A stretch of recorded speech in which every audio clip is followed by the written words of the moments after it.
Aujourd'hui, à Zoom sur la recherche contre le cancer, nous allons rencontrer 3 étudiantes au doctorat en biologie cellulaire et moléculaire qui vont nous expliquer l'importance d'utiliser des modèles en laboratoire pour mieux comprendre la biologie des tumeurs et développer des traitements appropriés.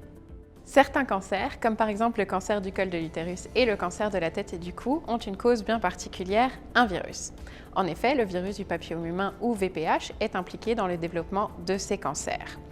En étudiant des cellules cancéreuses que l'on peut cultiver au laboratoire, nous avons découvert que le virus est capable de manipuler et de détourner les outils que la cellule utilise pour réparer son ADN pour produire de nouveaux virus. Ce genre de problème, causé par le VPH, va modifier les cellules et favoriser leur transformation en cellules cancéreuses. C'est pourquoi comprendre comment les cellules cancéreuses contenant le VPH fonctionnent est important pour mieux comprendre le cancer et trouver comment le guérir.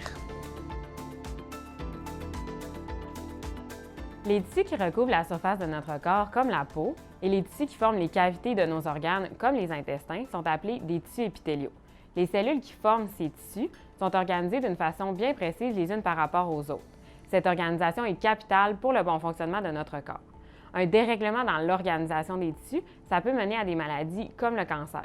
Pour étudier les processus qui causent une désorganisation des tissus, j'utilise ce qu'on appelle des sphéroïdes. Un sphéroïde, c'est comme un ballon de soccer. C'est une sphère de cellules et l'intérieur de la sphère est vide. Les cellules qui forment le sphéroïde sont organisées d'une façon bien précise, comme dans les tissus épithéliaux.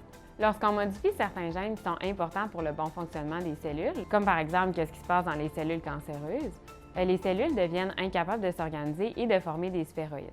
On obtient plutôt des amas de cellules qui se comparent aux tissus désorganisés qu'on observe dans les cancers.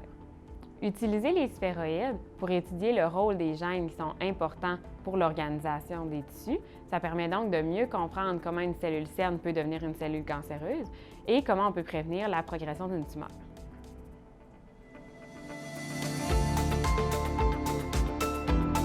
Le cancer du cerveau, c'est une maladie qui est très agressive, puis le traitement des tumeurs est délicat en raison de leur localisation. Malheureusement, le cancer du cerveau, c'est souvent synonyme d'un mauvais pronostic pour les patients qui en sont atteints. Donc, pour mieux comprendre la maladie puis arriver à la traiter, on étudie comment est-ce que les cellules de cancer du cerveau se créent un environnement qui leur est favorable dans cet organe qui nous est indispensable. Donc, pour étudier les interactions entre les cellules de cancer du cerveau et nos précieux neurones, on utilise les organoïdes. Ce sont des mini-organes qu'on crée au laboratoire pour étudier les interactions entre les cellules de cancer du cerveau et nos neurones.